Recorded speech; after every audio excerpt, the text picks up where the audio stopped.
Ang ating Bombo News analysis ay kaugnay sa muling nabunyag ang isa na namang kahinaan sa sistema ng ating pamahalaan. Ang umano'y pang-aabuso ng ilang sindikato mula sa China sa asylum process ng Pilipinas. Ihatid ni Bombo Kervin Gaman. Muling nabunyag ang isa na namang kahinaan sa sistema ng ating pamahalaan. Ang umano'y pang-aabuso ng ilang sindikatong mula sa China sa asylum process ng Pilipinas.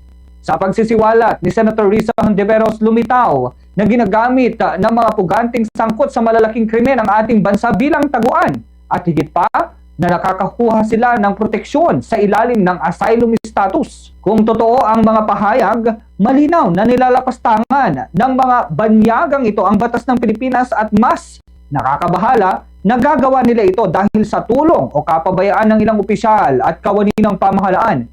Ang asylum ay sagradong mekanismo na inilalaan para sa mga tunay na biktima ng pag-uusig, hindi para sa mga individual na wanted sa sariling bansa dahil sa illegal gambling, malakihang pandarambong o operasyon ng illegal na kasino. Hindi katakataka ang pagkabigla ni Hontiveros.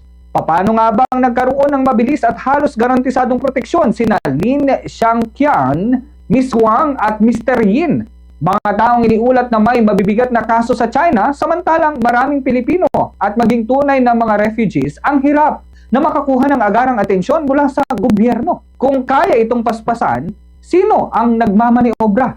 Sino ang nagbubukas ng pinto para sa mga kriminal kapalit ng pera o impluensya? Panahon na upang busisiin ang asylum process mula taas hanggang baba. Kailangang tukuyin kung sino ang nagpabaya, nagbulag-bulagan o tahasang nakinabang sa iligal na pagpasok ng mga aplikasyon. At higit sa lahat, dapat tiyakin na hindi nagiging proteksyon ng Pilipinas ng mga kriminal na tumatakas sa pananagutan. Ang ating mga batas ay hindi dapat maging laruan ng sinuman, lalo na ng mga sindikatong dayuhan. Ang tiwala ng publiko at ang seguridad ng bansa ang nakataya. Sa pagkakataong ito, ang tanong ay hindi lamang kung sino ang nagkasala, kundi kung paano muling maibabalik ang integridad ng sistemang dapat nagtatanggol, hindi nagpapahamak sa sambayanang Pilipino.